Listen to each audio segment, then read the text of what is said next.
நிறைய பேருக்கு குரு பூஜைனா என்னன்னா, நிறைய பேர் பிறந்த நாள், ஐயா அவதரித்த தினம் என்று நினைக்கிறார்கள்.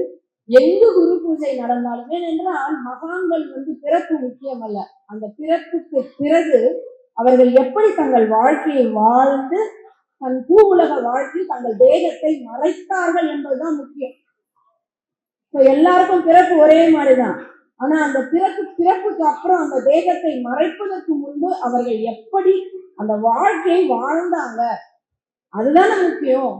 அதனால எல்லா மகான்களினுடைய வள்ளல் பெருமானார் முதற்கொண்டு பார்த்தீங்கன்னா, அவரினுடைய அந்த தைப்பூச தினம் என்பது என்னன்னா, அவர் மரணமில்லா பெருவாழ்வு பெற்றார்.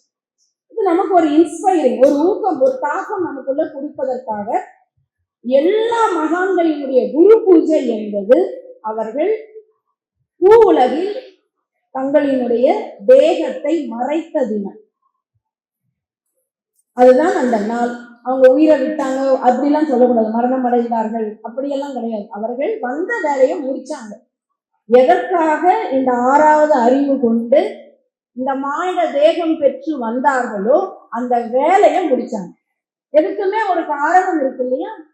எந்த ஒரு அப்ப நம்ம இந்த தேகம் எடுத்து ஏன் காரணம் கொண்டு வந்தோம், இந்த காரியம் ஏன் வந்தது அப்படின்னா அவர்கள் அதை முழுமையாக அறிந்தார்கள். இப்ப முன்னாடி பேசின சரவணன் ஐயா அவர்கள் அவர் சொன்னார் இல்லையா, இங்க உங்களுடைய விலாசம் தெரியும், நம்ம விலாசம் தான் நமக்கு தெரியுமே, அவங்க வீட்டு விலாசம் தெரியும்ல.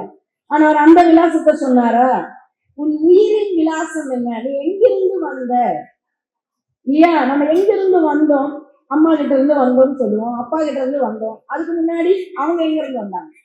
அப்ப அது முன்னாடி ஒரு ஆரிஜின் இருக்குல்ல, ஒரு தொடக்கம் இருக்குல்ல, அதுதான் நம்முடைய உண்மையான விலாசம். அதனாலதான் வள்ளல் பெருமானார் பேரின்ப வீடு, மோட்ச வீடு என்கிறார். அதுதான் நம்முடைய வீடு. அந்த விலாசத்தை நமக்கு தெரியப்படுத்துவது, ஞாபகப்படுத்துவது தான் இந்த இடம். அப்பா இதெல்லாம் உன் விலாசம், இதெல்லாம் உன் வீடு, உன் நிரந்தர வீடு ஒண்ணு இருக்கு, அங்க நீ போகணும், அங்கிருந்தா நீ கிளம்பி வந்திருக்க, உன் வீட்டை போய் நீ அடைய வேண்டாமா என்று ஒரு சத்குரு நமக்கு காட்டுவார்.